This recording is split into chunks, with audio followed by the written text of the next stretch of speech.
પ્રહલાદજી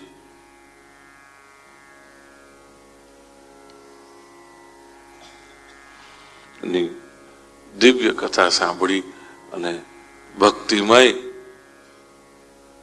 માનસિકતા બંધાઈ. આપણી પણ પ્રહલાદજીના ચરિત્રથી માનસિકતા ભક્તિમય બનવી જોઈએ. ભગવાન પોતાના હાથેથી બધી વિધિ કરાવે છે કે મદંગ સ્પર્શને નાંગ, મારા અંગના સ્પર્શથી તારા પિતાના પ્રાણ ગયા છે, માટે એની મુક્તિ જ થઈ છે એ તું સમજી લે. પોતે બધી અંત્યેષ્ટિ અને કર્મને બધી વિધિ ભગવાન પોતે કરાવે છે. આનાથી વધીને બીજું વિશેષ શું હોય કે પ્રહલાદજીએ જે માગ્યું એ ભગવાને આપ્યું. પણ છતાં તું માગે છે, કહે છે, એટલે તને કહું છું કે તું નિશ્ચિંત રહેજે, એને કેવલ સદગતિ જ મળશે. સદ એટલે કે જે પોતે ન ખાય બીજાને ખવડાવે, અસદ એટલે પોતે બધાનું ખાઈ જાય પણ પોતાનું કોઈને ન આપે, આ અસદ. અને મિશ્ર એટલે કે હું પણ ખાઉં ને તમે પણ ખાઓ, આપણે બેવ ખાઈએ.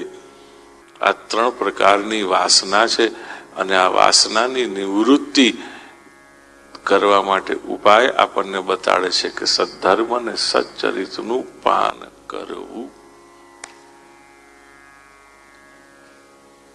બહુ સુંદર વાત કરી કે પોતાના પુરુષાર્થથી આ જે નદી વહે છે બે કાંઠેથી,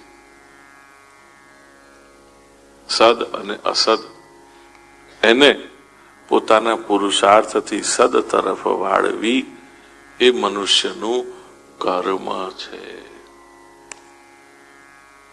એને પોતાનો જીવનનો પુરુષાર્થ કેવલ એમાં વાળવાનો છે કે જે આ વાસનાની નદી વહે છે બે બાજુથી, સદ અને અસદ બંને છેડેથી, એને પુરુષાર્થથી સદમાં વાળવાની છે.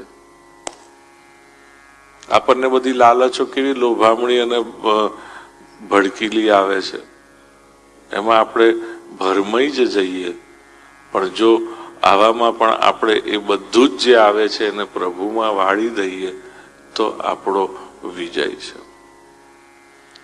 જીવનમાં આવતી જે કંઈ પણ વાસનાઓ છે એને પ્રભુમાં વાળી દેવી. મહાપ્રભુજી કહે છે કે તમે નાશ નથી કરી શકવાના કોઈ પણ વસ્તુનો, તો એક વસ્તુ તો કરી જ શકો છો, તમે વાળી તો ચોક્કસ શકો છો. એ વાસનાની નદીને આપણે પુરુષાર્થથી વાળવાની છે. શેમાં? સદમાં, એટલે કે ભગવાનમાં. બોલો દ્વારિકાધીશ કી